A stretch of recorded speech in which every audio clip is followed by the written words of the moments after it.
All right, welcome to The Explainer. Today, we've got an absolutely wild story for you. It's about a book, a forgotten book, that basically blew up overnight. And it all started with this one moment on an NFL sideline that had everybody scratching their heads and asking, wait, what is that guy reading? Okay, so let's get right into it. Picture this, January 12th, 2025. There's this self-published book, right? And its Amazon sales rank is, wait for it, number 532,497. I mean, it's basically invisible. Then, boom, in a single day, it shoots all the way up to number one.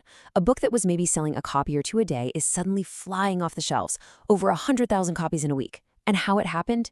It's just incredible. And this is where it all started. You've got this super high-stakes NFL playoff game going on, and there, on the sideline, is A.J. Brown, the star receiver for the Philadelphia Eagles. He's clearly frustrated, you can see it on his face, and he's just intensely staring at a book, in the middle of a playoff game. You can imagine what the internet did with that, right?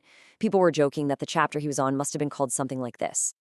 But the real book, the one he was actually reading, was Inner Excellence.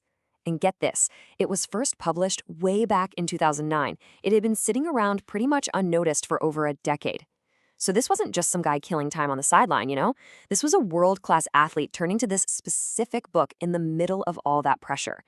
It just makes you wonder, what could possibly be in that book that he needed in that exact moment? So to really get what this book is all about, you've got to understand the guy who wrote it, Jim Murphy. And his story, well, it's anything but ordinary. It's really a journey of failure, of searching for meaning, and ultimately of solitude. You see, Murphy's early life was just one detour after another. He had this big dream of becoming a baseball superstar, even played in the Chicago Cubs organization. But then this strange vision problem just derailed everything. So after his baseball career fizzled out, he ends up driving a FedEx truck. Then he's coaching a high school team. He was always looking for that next big thing, that thing that was meant for him. And he really hit rock bottom. I mean, think about it. His whole identity, everything he thought he was tied up in being a pro athlete. And then suddenly, it's gone. Poof. He said he felt completely lost, just shattered. He was desperately searching for a new purpose, something he said he'd be willing to die for. So what does he do? He makes this incredibly radical choice. He basically gives away a huge chunk of his stuff and moves out to the Sonoran Desert to live in solitude for years, just researching and writing. So the big question is, what did he find out there, all alone? Well, he believes he uncovered the root cause of why we struggle with performance and why we feel so dissatisfied, not just in sports, but in, all of life. And what he found is this. There's a central enemy, a kind of cultural sickness that he says holds every single one of us back from really performing at our best and feeling fulfilled. He has this great name for it, the affluenza virus. You know what he's talking about, right? It's that constant chase for external stuff. More money, a fancier title, more likes on your post. It's like being on a treadmill of comparison. And the thing about that treadmill is it never stops. You can't win, and it just leaves you feeling drained and empty. So this sets up a really powerful contrast, two completely different ways to live. On one side, you've got a life run by the ego. It's needy, it's fearful, because your whole sense of self is tied up in winning or losing. But then there's the other path, a life dedicated to mastery, and that's where you find freedom, because you're not focused on the outcome anymore. You're focused on the process, on just getting a little bit better every day. And this really gets to the heart of the whole problem. The book basically asks, what are you attaching your self-worth to? Because if you tie your identity to things you can't actually control, like whether your team wins the game or if you get that promotion, you're basically handing over your freedom. You become a slave to those outcomes. Okay, so if the ego and this obsession with outcomes is the problem, what's the solution? Well, Murphy lays out 3 powerful virtues as the answer, and I'll tell you right now, it's probably not what you're thinking, especially for a book about performance. This was his big aha moment after all those years in the desert. He realized that the path to being great at what you do and the path to just being happy and fulfilled, they're the exact same path. And the craziest part?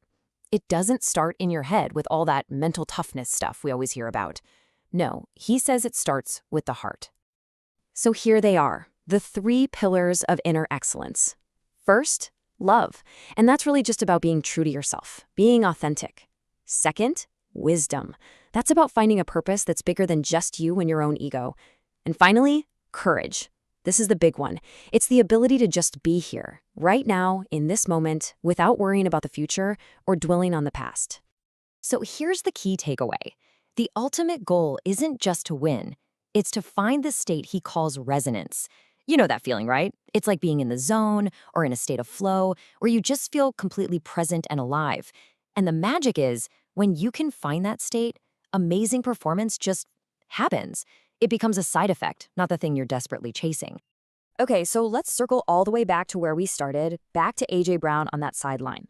What does all of this philosophy actually mean for us? The people who aren't pro athletes. Well, when A.J. Brown was asked about it later, he said the most important thing is clarity of mind. And that's exactly it. In that moment of crazy pressure and frustration, he wasn't trying to escape the game. He was using the ideas from this book to get that mental clarity, to get out of his own head, quiet the ego, and just be present. So the big lessons here are super practical and honestly, pretty powerful. It's all about shifting your definition of success. It's not about what you achieve, it's about who you become. It's about realizing that things like challenges, they're not roadblocks, they're opportunities. And maybe most importantly, it teaches you that you can always give your best effort. It doesn't matter how you feel or what's going on around you, that's always in your control. So in the end, this book is really asking all of us to completely reframe how we look at, well, everything. It challenges us to move away from that ego-driven need to be the best in the world, and instead focus on being the best for the world. And that leaves us with a pretty big question to think about. What mountain are you climbing? And maybe even more important, why?